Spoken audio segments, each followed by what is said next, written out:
Grant Robertson. Thank you very much, Mr Speaker. That was Tony Ryle, the Minister of State Services, whose life's passion is state services. That's his passion. Imagine if we heard about something he didn't care about. Imagine that. They should have given that speaking slot to Chris Finlayson, because he knows, as the Minister for Arts, Culture and Heritage, how important library and archives are. In fact, people around Wellington are saying Chris Finlayson dropped the ball on this bill because he didn't pick up the damage that this was being done to archives and library by this merger. Mr Speaker, The Lovey's no one better. The Coomera doesn't speak of how sweet it is, Mr Finlayson. Mr Speaker, this bill, from the Labour Party's point of view, is very much a bill of two halves.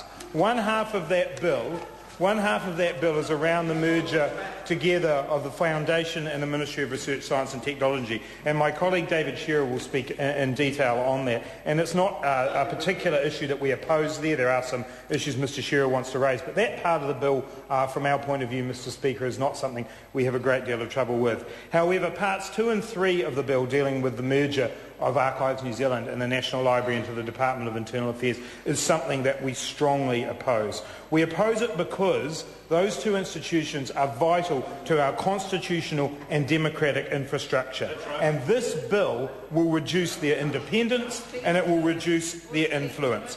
But what struck me, Mr Speaker, in the select committee process was that we were offered no reason by the government for why this merger should take place. In fact, step change. This was it. This was the answer to the economy. This was how we were going to do it. But no, Mr Hughes, that's not what it was. Because Archives New Zealand and the National Library aren't failing.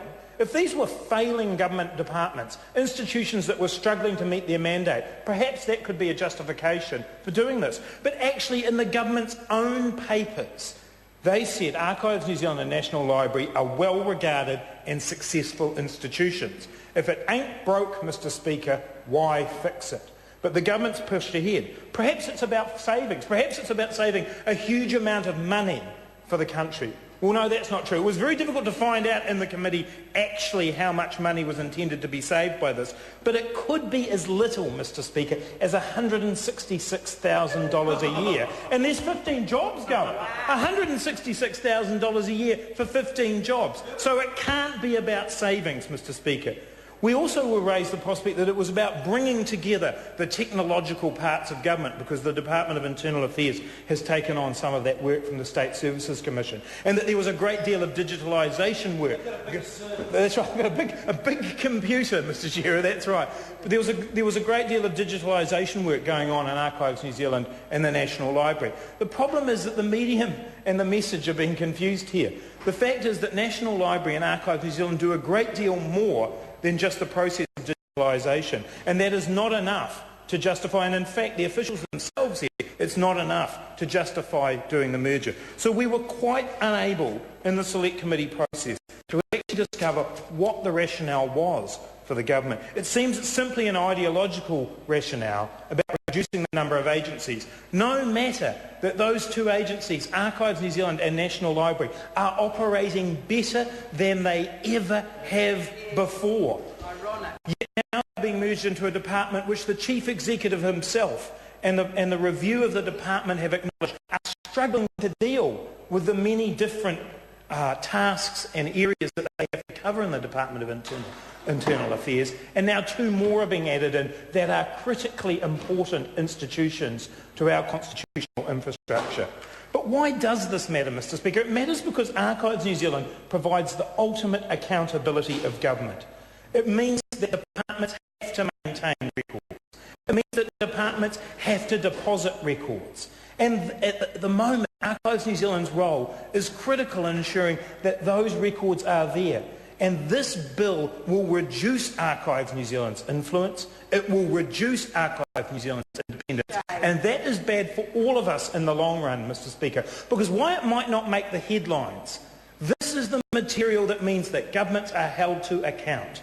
And this government on the opposite side of the House don't seem to care about ensuring that that occurs. In terms of the National Library, Mr Speaker, similarly, a reduction in influence, a reduction in independence, and a reduction in status and mana, particularly for the Alexander Turnbull Library. And we had submitters come to the committee saying that they would think again about depositing their family's records in the Alexander Turnbull Library because it would be downgraded.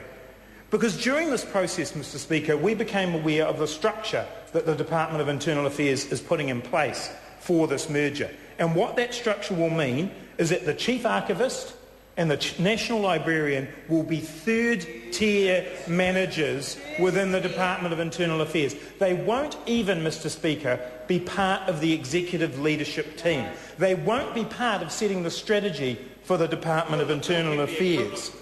They have no guaranteed access to the Minister. They won't be reporting directly to Parliament. This is a reduction in independence, a reduction in influence of key democratic, historical, constitutional, cultural institutions in this country. And the Department of Internal Affairs, already weighed down with other tasks, is simply not going to be able to provide the kind of leadership. And this is no great statement on the Chief Executive. But, Mr. Speaker, I want to talk about the submissions that we did here in the committee, because actually they were outstanding submissions, and I even think the government members of the Education and Science Committee who sat through the submissions would acknowledge that they were some of the best that I have heard in my brief time here in Parliament, because they came from people who knew their subject, who had lived through this, Mr. Speaker, and this is not a theoretical exercise. For Archives New Zealand in the 1990s, they went through being part of the Department of Internal Affairs, and it ended up in court, Mr. Speaker. Outrageous. This was a failure in the 1990s, and in the 10 years since Archives New Zealand was made a separate entity, it has gone ahead in leaps and bounds, and now the government is determined to drag it back to the time when it struggled. And to quote one of the submitters, a former chief archivist, he said, in terms of the Department of Internal Affairs control of Archives New Zealand, it has been a story of care and control of New Zealand's public records and archives has been one of ignorance and neglect. Thousands of unique items that have relevance today have been lost by fire, water, vermin and indifference. Vermin and indifference, Mr. Speaker. That is what has happened when Archives New Zealand was the last. That's right. Right there they are. Vermin and indifference. That's right. That's right. Absolutely. That's the problem, Mr. Speaker. That's what happened the last time that the Department of Internal Affairs had control of these things.